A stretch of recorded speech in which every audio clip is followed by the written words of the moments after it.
we're gonna get to Absolute Batman because Absolute Batman dropped this week, and Jerry, you read it, I read it. Wow. Oh, So you did Jerry, read it. I did read it, yeah. Good. Dude, I read it. So I got home last night. I read it last night, and I read it again when I got home before I took a I nap. should have read it again because Yeah. I literally, oh man, it was like super late at night, and I kind of like woke up, and I was like, "Can I get Absolute Batman right now?" And I went on Amazon, and I What was, time were you up, bro? I don't even want to say it publicly. It was bad. It was bad. I read it for like 30 minutes, went back to sleep, and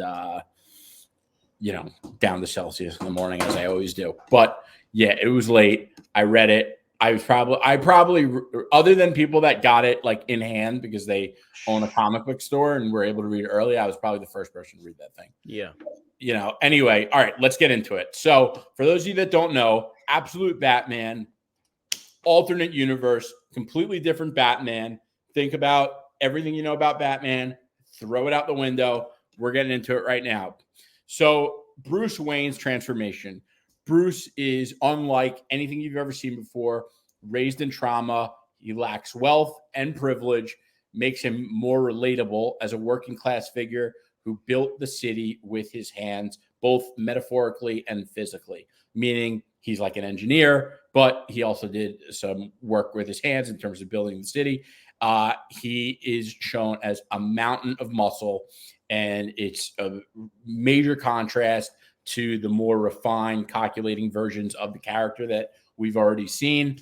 And he like actually physically dominates the page. I mean, he takes up so much space, and it reflects a Batman who uses brute strength rather than high-tech gadgets.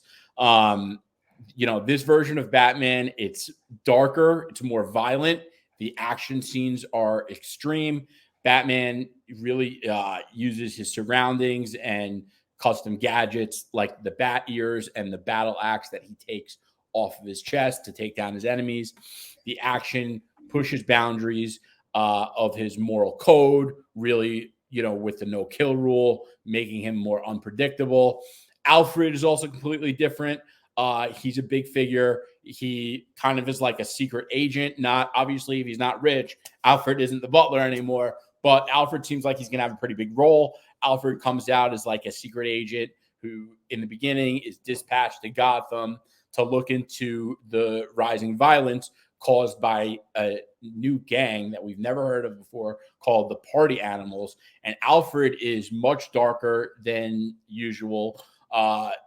Sharing characteristics with Batman, kind of like a James Bond type character. And, this narrative choice allows us to experience Gotham and Batman from a more detached and observational perspective.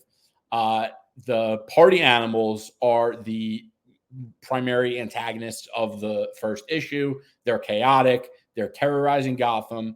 They're portrayed as this vicious and unpredictable, and they're committed to these senseless acts of violence that both Alfred and Batman, have them on their radar for. And the group, they do like random things. No one, they're really unpredictable, and it makes it really difficult for both Batman and Alfred to be calculative on. In terms of the Rogues Gallery, the main focus was on the Party Animals and Black Mask. There are teases of other Gotham villains, and Scott Snyder, the writer, hints that these iconic villains will play different roles in the alternate universe, which adds another layer of mystery for all of us. I would say that Gotham feels more alive and more dangerous, and it's really painted as this violent, lawless place. And Bruce, being like a worker rather than a billionaire, makes him more grounded with the city's everyday. And it takes the tone to a more realistic, and it makes Batman a more realistic character. And I hate saying that because everyone's so gung-ho on like the realistic Batman movies, but this is different. And the psychological exploration, Snyder really dives into Bruce's trauma. It's really nuanced. The origin story remains rooted in loss, but it's treated with more depth, focusing on the psychological toll in trauma rather than just being motivated by revenge. Batman channels his pain in a more destructive way, making him a more flawed and complex character. If you haven't read it yet, you're missing out. Stevie, what do you think? Okay, so man, Alfred is the most surprising character for me personally. Because I mean, his military background has been talked about, and there's been some stories, but I never personally like dove into it. I love how Alfred's like still a soldier, you know what I mean? And also like the idea of Thomas Wayne being a teacher, like it's just also very cool. Yeah. And also like the cool thing is like how all of the villains were like childhood friends with like Oz and Selena and the Riddler, like they all grew up together. It's just, and like the Riddler is like involved in the community. You know what I mean? Like he's like, it's just very interesting. And also shout out to them for putting a Christian Easter egg in there. With the Maronis. They basically like they basically like Scott basically did a nod to the Protestant Reformation. So shout out to Scott. Like that made me smile. And also like Batman having no wealth, like it just makes him more violent. And the way that he like descends down like a freaking demon from hell, it's just insanity. And then while that's happening, like Alfred is like proud, but he's also analyzing everything that he's doing. Some of the coolest thing I've ever seen in my life. I mean, like, bro, the way that Alfred is like analyzing his fighting style step by step, he's like, yeah, like he was like, yo, like, all right, so you can fight Muay Thai, you're fighting Brazilian Jiu-Jitsu. Like he's naming the fight styles and saying, yeah, but like you like it. You're more of a striker. Like, bro, I was sitting like, yo, this is fire. So the way the writing is just pure. The writing is rich. This is some of the best comic book writing I've seen of the newest stuff that has come out. Scott Snyder, man, you need to be in that room for Batman, dog. You killed it. Scott Snyder is the greatest Batman writer of all time. Like Scott Snyder is to DC what Jonathan Hickman is to Marvel. Yeah.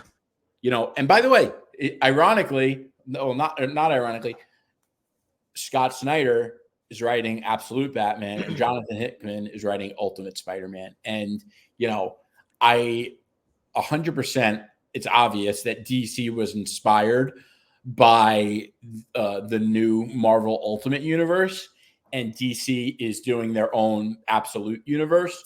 And like, they really hit the ball out of the park. Like, obviously, as much as they were inspired by Marvel, it still is completely DC's own thing. It doesn't feel like a knockoff.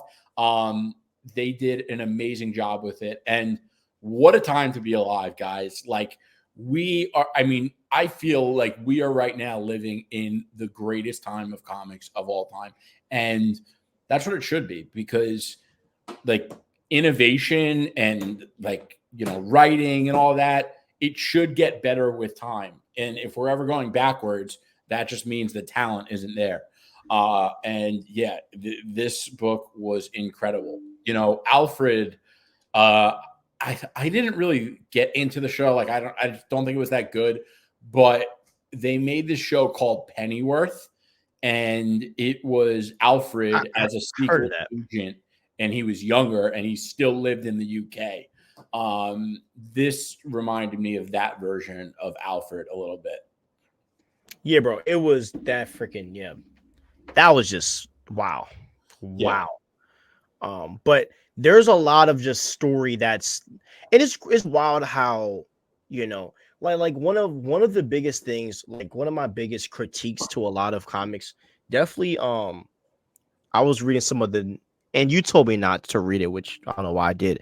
I was reading some of the new Spider-Man. I don't know why, but yeah, I was just checking it out just to see. Which one? I like the new Spider-Man. What are you talking about? I have to put up on my Marvel app. Oh, spectacular Spider-Man. Yeah, spectacular. Yeah. And one of the things that one of the things that I hated was like when I was reading it, it felt like they were trying to introduce a bunch of stuff to start side stories, but it didn't fit the story. If that makes sense, like sometimes when you read comic books, they'll give you 20,000 different ideas, and you're like, okay, like, are you just trying to shoot me side stories, or are you trying to tell me the main story? And what Absolute Batman did is like they gave us like 20 different like it feels like they gave us like 20 different ideas, but it all fits within the story, and it makes you want to dig deep because now I want to know how the heck did Selena Kyle and Oz and all these people become childhood friends. You know what I mean? I'm generally interested in the background of how some of these things happen.